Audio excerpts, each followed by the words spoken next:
오늘도 하나님의 전을 찾은 여러분들에게 주의 은혜와 사랑이 넘치시기를 주님의 이름으로 축원합니다. 옆 사람 손을 꼭 붙잡고 살다 당신같이 이쁜 사람 옆에 앉아보기는 처음입니다. 시작.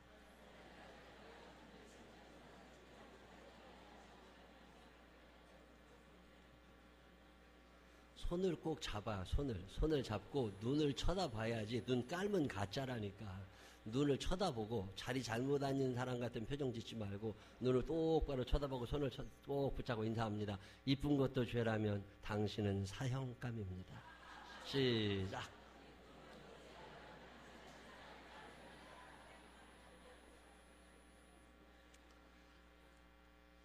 제가 얼마 전에 창세기 37장을 읽다가 참 마음에 와닿는 구절이 하나 있었어요. 창세기 37장 1절인데 거기에 뭐라고 나오냐면 야곱이라는 건 사람 이름이잖아요. 그 야곱이라는 사람이 가나안 땅, 곧 그의 아버지가 거류하던 땅에 거주하였으니. 한번 다 같이 읽어볼까요? 시작. 야곱이 가나안 땅, 곧 그의 아버지가 거류하던 땅에 거주하였으니. 저는 이 말씀을 읽는데 이게 참 마음에 와닿았어요. 이게 무슨 의미가 있지? 왜 창세기 37장 1절에 이런 말씀이 있을까? 그리고 창세기 37장 2절이 어떻게 되느냐면 야곱의 족보는 이러하니라 이러고 끝나요.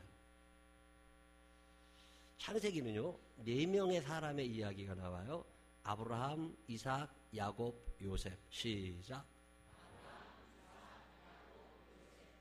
다시 한번 아브라함, 이삭, 야곱, 요셉. 시작. 이 4명의 이야기가 창세기 12장부터 창세기 50장까지 나오는데 그 중에 제일 많은 부분을 차지하고 있는 게 야곱 이야기거든요. 창세기 25장부터 창세기 37장까지 나옵니다. 근데 야곱의 이야기가 창세기 25장에 시작해서 27쭉 직진하다 37장 1절에 끝나는데 야곱의 인생 전체를 딱 한마디로 요약해 놓은 게 창세기 37장 1절이에요. 근데 창세기 30장 1절에 야곱이 가나안 땅, 곧 그의 아버지가 거류하던 땅에 거주하였으니 야곱의 족보는 이러하니라. 이 말은 야곱의 삶의 이야기는 여기서 끝나니라. 이런 얘기예요. 자, 출발은 잘 모르겠어요. 출발은 모르겠지만 끝은 어떻게 끝났느냐면 야곱이 가나안 땅에 들어가서 그 땅에 살게 됐고 그 땅은 어떤 땅이냐면 아버지 이삭이 살던 땅이라는 거예요. 이게 야곱의 인생의 결론인 거죠. 제가 이 말씀을 읽는데 이게 무슨 말씀이지? 하는 생각이 들어서 창세기부터 시작해서요 땅에 관계된 자료를 쭉 찾아봤어요. 여러분 창세기 1장에 제일 많이 나오는 단어가 땅이라는 거 아세요? 창세기 1장에 땅이라는 단어가 13번 나옵니다. 창세기 1장부터 말라기 저 요한계시록까지 땅이라는 단어가 2400번이 넘게 나와요. 야, 성경이 땅을 굉장히 중요하게 생각하는구나. 그래서 아브라함, 이삭, 야곱, 요셉의 이야기를 이야기하면서 성경의 테마가 하나 있습니다. 그게 땅이에요. 그리고 구약 성경에는 땅의 신학, 땅의 이야기가 많이 나옵니다. 혹시 기억하시나요? 창세기 12장 1절에 보면 하나님께서 아브라함에게 어떤 약속 하나를 하십니다. 그 약속을 믿고 아브라함이 하나님과 하나가 되어 출발하기로 약속을 하는데 그 약속, 창세기 12장 1절은 이렇게 나옵니다. 여호와께서 아브라함에게 이르시되 너는 너의 고향과 친척과 아버지의 집을 떠나 내가 네게 보여줄 땅으로 가라. 내가 내게 어떤 땅을 보여줄 건데 그 땅으로 가라는 거예요. 지금 하나님이 아브라함에게 약속하신 것은 돈이 아닙니다. 건강이 아니에요. 장소 오래 사는 게 아닙니다. 땅을 약속하시죠. 그리고 나서 창세기 12장 5절에 가면 이런 이야기가 나와요. 아브라함이 그의 아내 사레와 조카 롯과 하란에서 모은 모든 소유와 얻은 사람들을 이끌고 가나안 땅으로 가려고 떠나서 마침내 가나안 땅에 들어갔더라. 마침내 가나안 땅에 들어갔더라. 하나님이 약속하신 게 땅이었고 그 땅에 마침내 아브라함이 아주 많은 우여곡절을 지나서 그 도착을 한 거예요. 자, 이제 땅에 도착을 했어요. 그리고 났더니 창세기 13장 15절에서 하나님이 뭐라고 말씀을 하시느냐면 다 같이 읽어볼까요? 5절 시작. 보이는 땅을 내가 너와 네 자손에게 주리니 영원히 이르리라. 내가 내 자손의 땅이 티끌 같게 하리니 사람이 땅에 티끌을 능히 셀 수 있을진데 내 자손도 세리라. 너는 일어나 그 땅을 종과 횡으로 두루 다녀보라. 내가 그것을 내게 주리라. 아멘. 자, 하나님이 아브라함에게 약속하신 것이 땅이고 그 땅에 도착한 사람이 아브라함이고 그 땅을 종과 횡으로 다녀봐. 내가 네가 밟는 모든 땅을 너에게 줄게. 그리고 그 땅을 돌아다니면서 그 땅을 얻었던 사람이 아브라함이에요. 근데 아브라함의 인생이 그렇게 행복하지 않았습니다. 하나님의 말씀대로 살았던 아브라함이 여러 갈등이 많은데 그 중에 제일 큰 갈등이 제가 볼 때는 사라와의 갈등이에요. 여러분 살면서 누가 제일 마음에 근심이 많아? 아들이에요? 남편이에요? 남편이야. 남자들에게 물어봤어요. 누가 제일 속색이느냐고. 마누라 때문에 못 살겠대. 자, 아브라함과 사라가 부부관계가 좋았을까? 여러분 어떻게 생각하세요? 믿음의 조상 아브라함, 그만큼 믿음 좋은 사람 없다는 아브라함이 가정생활이 행복했을까? 이런 생각을 더 해봐요. 자, 사라의 입장에서 자기 남편 아브라함을 보세요. 내가 여자라고 생각하고 사라의 입장에서 남편 아브라함을 봐. 이 아브라함이 결혼할 때는 괜찮았어요. 그의 시아버지가 재산이 좀 있었다고. 데라라는 사람이 하란이라는 땅에서 그럭저럭 살만했던 사람이고 갈대아 사람들이 사는 우르라는 땅에서도 그럭저럭 살만한 사람, 중산층 이상을 살던 사람 데라의 며느리가 사라예요. 괜찮았다고. 근데 어느 날 아브라함이 알도 못하는 하나님 얘기를 들었다고 하면서 하나님이 나보고 여기를 떠나라고 그러신다. 그리고 그 장사 잘 되는 집을 때려치고 그 사업장을 걷고 보찜 하나 짊어지고 마누라를 데리고 어디론지 모르는 땅으로 출발한 거예요. 자, 오늘 여러분의 남편이 어느 날 전셋집을 뺀 거지. 그리고 가자는 거지. 자, 그 남자를 따라가야 돼요? 말아야 돼요? 어디로 갈 거냐고 물으니까 그런 거 묻지 말고 그냥 오래. 돈은 있느냐고 그런 것도 묻지 말고 그냥 오래. 여러분 그런 남자를 어떻게 믿고 살아? 그래도 사라가 따라갑니다. 그래서 따라가가지고 거기서 잘 살았으면 좋잖아요. 근데 쫄딱 망했어요. 원망 불평이 있어요 없어요? 어마어마하게 많지. 내가 괜히 이 남자랑 결혼해가지고 그러고 살다가 가나안 땅에서도 거지가 됩니다. 하나님이 약속하신 그 땅에서 거지가 돼요. 약속의 땅에도 흉년이 들 수 있습니다. 한번 해보실까요? 약속의 땅에도 흉년이 든다. 시작. 하나님의 뜻대로 가나안에 갔는데 거기도 흉년이 들어가지고 더 이상 못 살고 아브라함이 짐을 또 싼 거죠. 그래가지고 또 떠나자는 거예요. 자, 망해서 떠나는 남편을 따라가야 되는 사라, 행복했을까요? 불행했을까요? 웃었을까요? 울었을까요? 눈물 흘리면서 쫓아간 거죠. 그래서 애굽 땅까지 간 거예요. 거기서 보찜을 풀어놓고 사업을 해가지고 직장을 취직해서 잘 살았으면 좋은데 거기서 완전히 망했습니다. 완전히 망한 남편 아브라함. 그 어느 날 남편이 엄청난 제안을 하나 합니다. 우리 조카도 있고 우리 식구들도 있는데 우리가 다 굶어 죽게 됐는데 이제 더 이상 팔아먹을 것도 없다. 지금 여기서 제일 비싸게 팔릴 수 있는 건 너밖에 없으니까 너를 좀 팔자. 노예시장에 마누라를 판다고 내놨어. 사라가 아무 힘없이 끌려가서 매장에 있는 거죠. 이제 팔린다고. 자, 이 사라 남편이 좋았을까요? 안 좋았을까요? 여러분 같으면 그런 남자하고 살아요? 안 살아요? 나는 그래도 이 남자랑 산다. 아멘 한번 해봐요. 없다니까. 그게 사라의 일생이에요. 참 불행한 여자 사라. 그러고 났던 어느 날 남편이 다시 하나님께서 길을 다시 열어주시면서 가나안으로 올라오게 됐어요. 남편이 다시금 사라를 찾아가지고 가나안 땅에 올라와서는 사는데 거기서 살기는 사는데 참 묘하게 부부관계가 좋지 않으니까 애가 안 생겨. 나이가 아무리 들어서 이제 할머니가 다 됐는데 애가 안 생겼습니다. 이제 포기해야 되나? 아브라함은 조마조마해요. 아브라함은 하나님께서 내게 주신 땅에 내 자손이 살아야 되는데 애가 안 태어나. 그때 여러분 성경을 그냥 문맥을 읽으면 사라가 자기의 몸종 하가를 아브라함에게 주면서 아기를 낳으라고 씨바지를 쓰라고 얘기했다고 성경에 나오지만 배경을 잘 읽어보세요.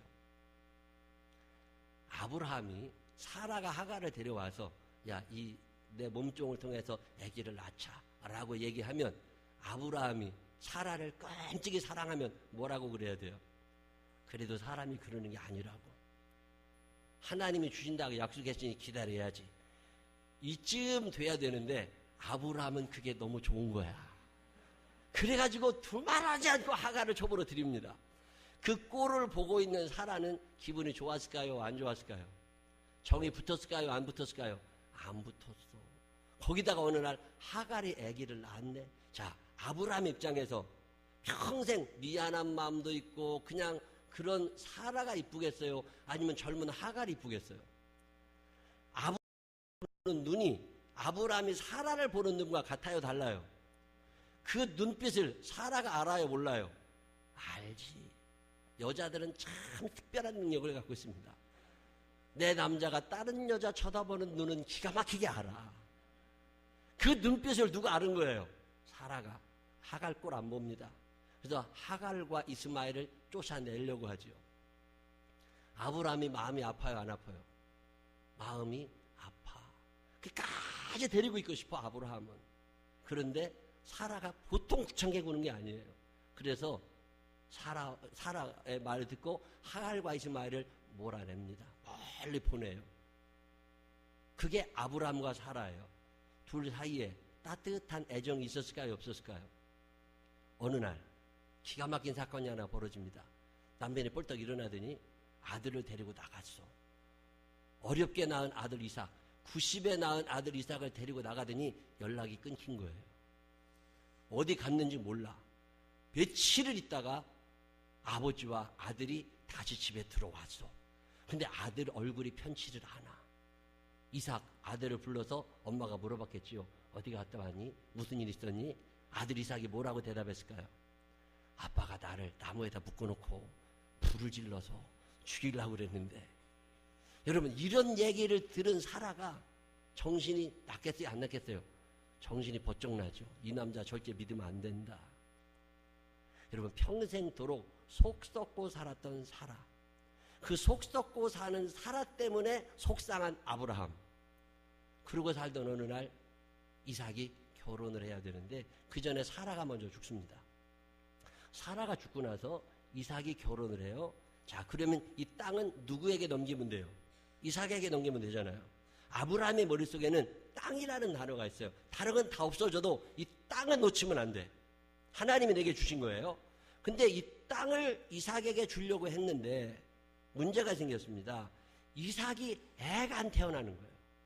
이삭과 리브가 아들과 며느리 사이에 아이가 있으면 그러면 내 땅을 이삭이 가져가고 이삭의 땅을 또 그 아들이 가져가고 뭐 이게 극본이 맞는데 이삭과 리브가가 결혼하고 20년 동안 아이가 안 생겼어요. 자, 아브라함은 내심 걱정이 되기 시작합니다. 어떤 걱정이 돼요? 하나님께서 내게 주시는 땅을 이삭에게 물려줘야 되는데 이삭이 애가 안 태어나. 그러면 대가 끊기잖아요. 그럼 이거 하나님이 내게 주시는 땅이 없어지잖아요. 어떻게 해야 돼요? 그래서 생각한 게 아브라함이 세 번째 부인을 얻습니다. 아들이 손자를 못 낳으면 내가 아들을 또 낳으면 되잖아. 참 묘한 일은요, 남자는 죽을 때까지 애 낳을 수 있어. 여자는 안 돼. 그래가지고 아브라함이 젊은 부인 하나를 또 얻어요. 그 부인의 이름이 그두라예요. 그래서 평생 아브라함은 세 여자랑 결혼합니다. 이제 부인은 사라는 죽고 없어졌고 하갈은 쫓아냈어요. 이제 그두라가 있습니다. 이 그두라가 아브라함과 사이에서 6명의 자녀를 낳아요. 자, 그럼 이 여자는 젊은 여자예요? 나이 든 여자예요? 젊은 여자예요. 6명을 낳았으니까 젊은 여자라고. 아브라함이 그때 나이가 적어도 140이 넘어서 결혼을 합니다. 세 번째 결혼을. 아브라함이 175세에 죽거든요. 자, 그러면 그 노년기를 누구와 같이 살아요? 그두라랑 삽니다. 그래서 아브라함이 제일 이뻐했던 여자는 누구라고? 그두라라고. 그래도 모든 재산은 이제 다 누구한테 물려줘야 돼요? 그두라가 낳은 아들. 이삭은 이제 제껴졌어. 그러던 중에 이삭이 아들을 낳아요. 그게 에서와 야곱입니다. 자, 이제 아브라함이 헷갈리기 시작하는 거예요. 하나님이 내게 주시는 땅을 원래대로 하면 누구한테 줘야 돼요? 아들 이삭에게 주고 이삭이 낳은 아들 에서에게 줘야 되는데 이 그두라와 여섯 아들이 있거든. 야, 얘네들하고 나중에 재산 싸움이 나지 않을까? 이런 생각이 들어서 아브라함이 결단을 하나 합니다. 어떤 결단이에요? 그래, 끊자. 그래서 그두라와 여섯 아들에게 모든 재산을 먼저 다 주고 돈을 줬다는 뜻이에요. 화폐를 다 넘겨주고 떠나보냅니다. 그래서 서자를 동방으로 보내라는 말이 그때 나오는 말이에요. 그래서 떠나보냅니다. 그러면 돈은 다 누가 갖고 갔어요?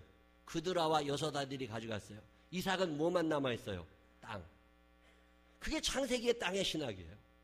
거기에 아무것도 없어. 땅밖에 없어. 근데 그 땅이 그나마 흉년이 들어요. 이삭이 또 내려가지요. 근데 하나님께서 가지 말라고. 이 땅을 내가 너의 아버지에게 주었으니 너 이 땅에서 죽으나 사나 살으라고. 이삭이 순종하고 올라와서 살 때 그 땅에서 농사하여 100배나 얻고 거부가 됩니다.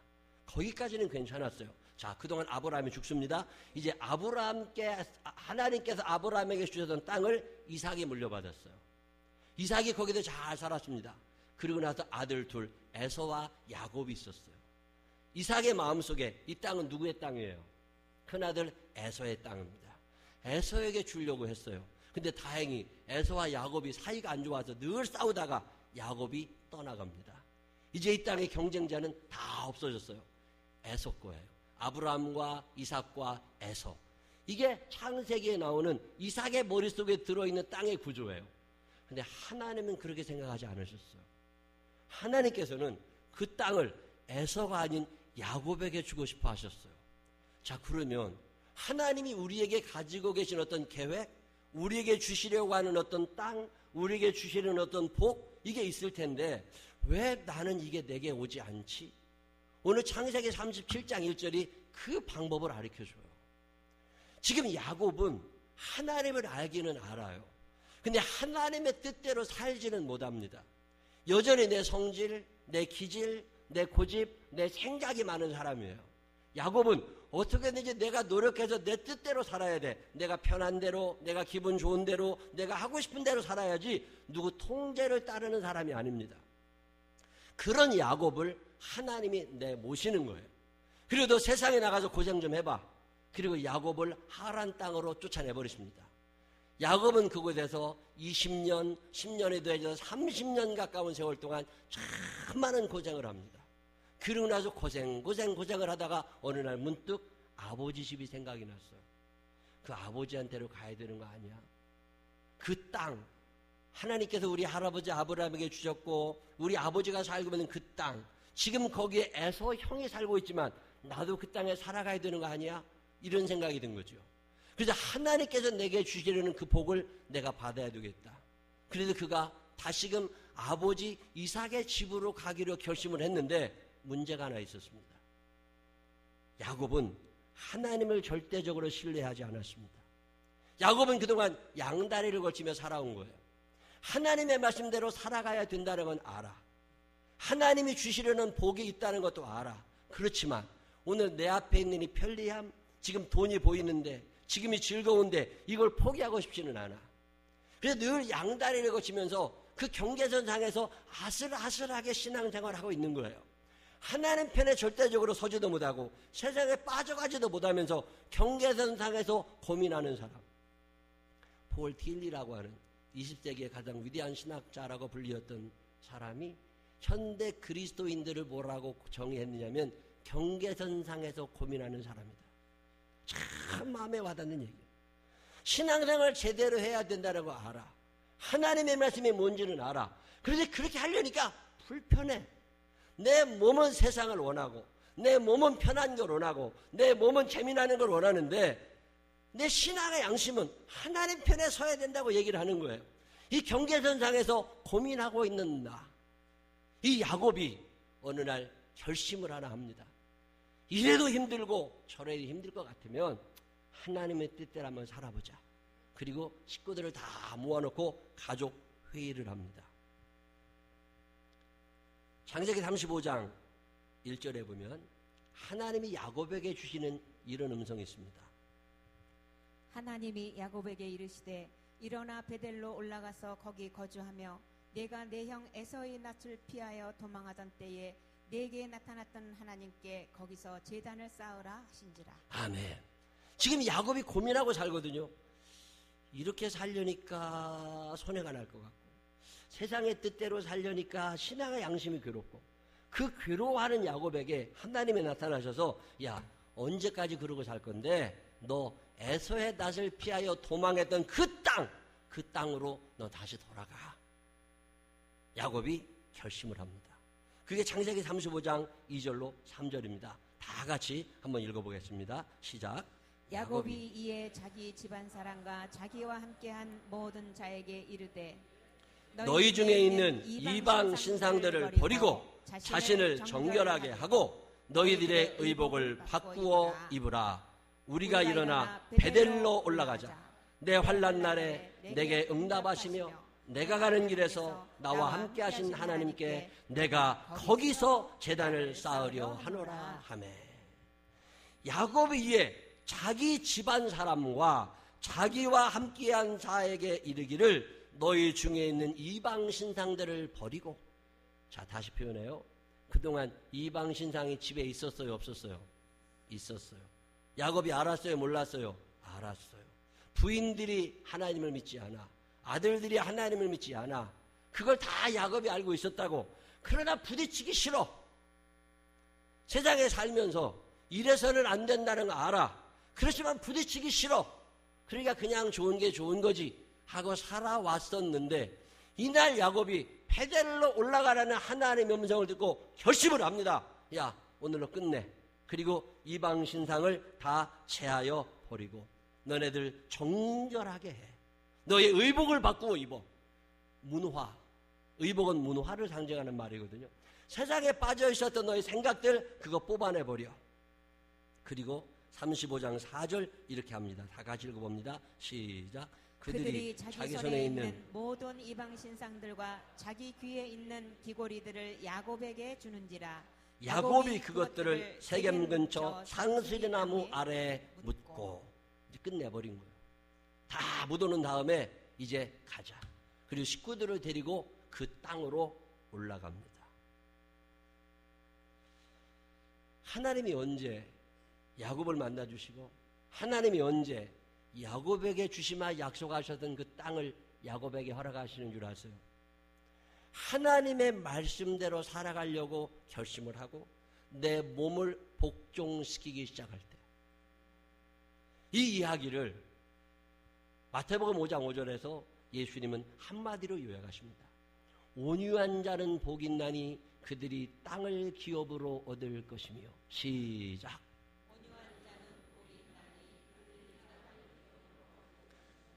온유해지면 그때 땅을 주시는 거예요.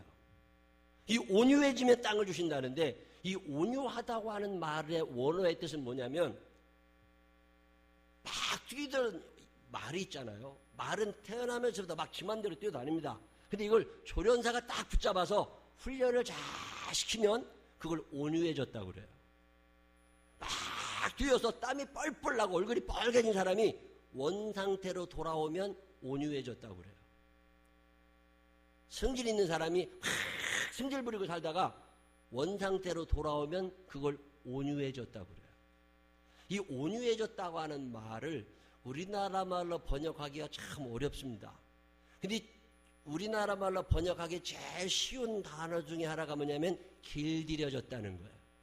길들여지는 거. 하나님의 말씀에 내 몸이 길들여지는 거. 그걸 온유해졌다고 그래요. 길들여졌다고 하는 말을 충청도 사투리로 질났다고 그러거든요. 질났다고. 옛날에 김혜성 권사님이신가? 누가? 우리 교회 김장하는데 식칼 하나를 이렇게 둘둘 말아가지고 신문지에 버스 타고 오셨어. 근데 다른 권사님들이 그 무섭게 식칼을 이렇게 신문지를 해가지고 버스 타고 왔냐고, 김장하는 날. 근데 이 권사님이 뭐라고 그래? 권사님이 충청도 분이거든요. 이게 질라슈, 이게 질라슈. 질났다는 게 뭐예요?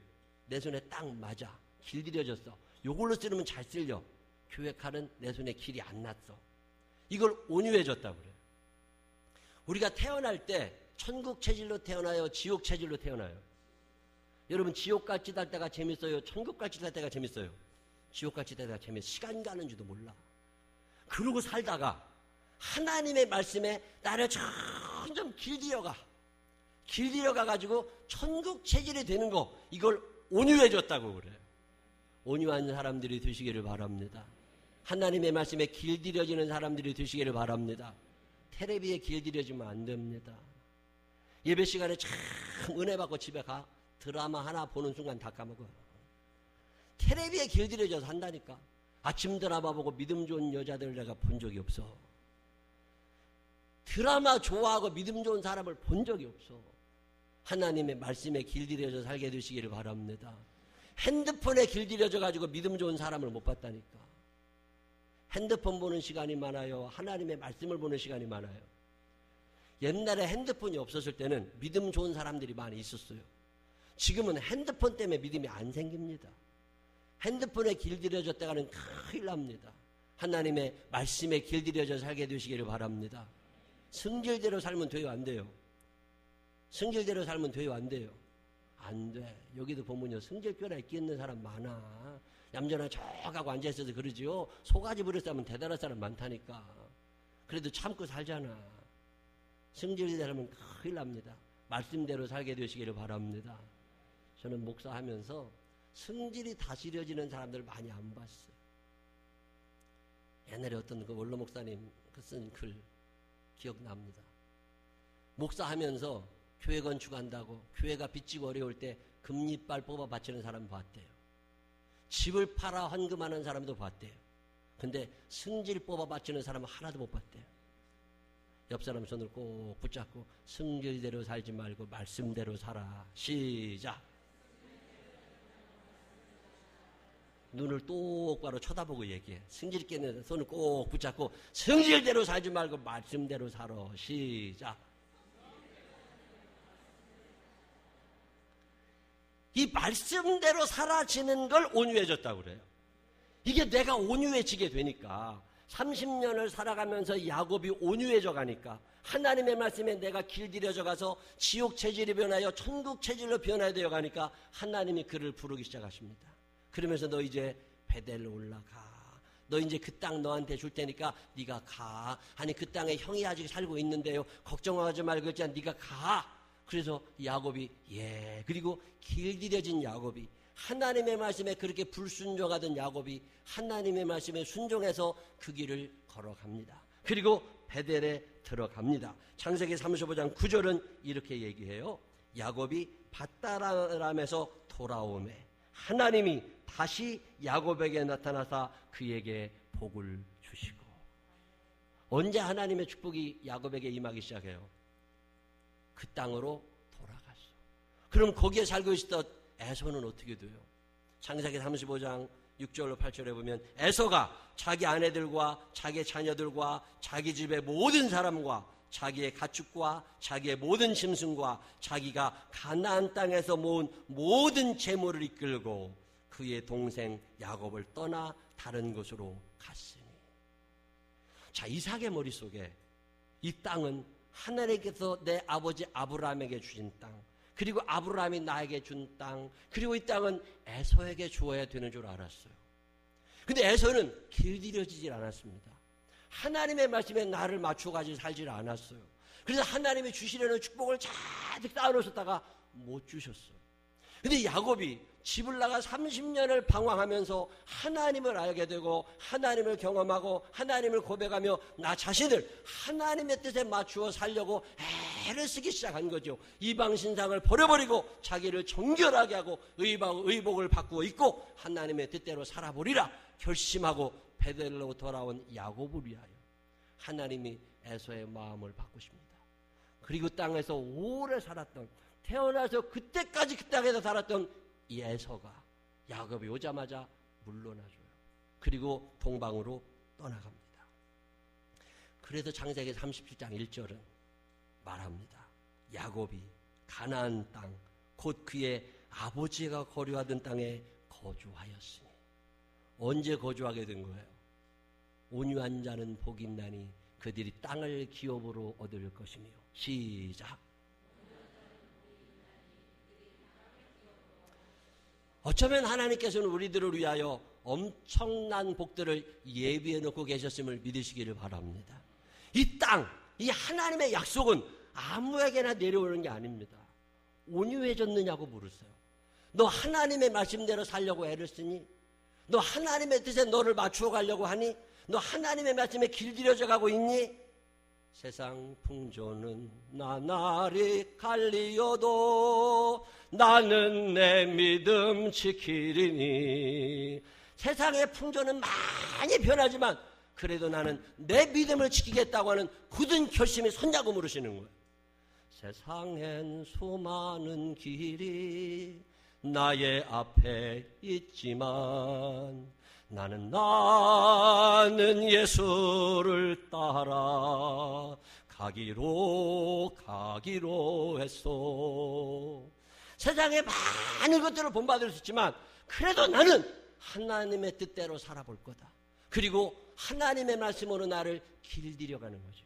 하나님의 말씀에 질이 난 거죠. 그래서 내 몸이 원하지 않으면 내 몸을 다스리고, 내 생각이 원하지 않으면 내 생각을 하나님의 말씀으로 바꾸어서라도 하나님의 뜻대로 살아보려고 애쓸 때 그것을 온유해졌다고 얘기합니다.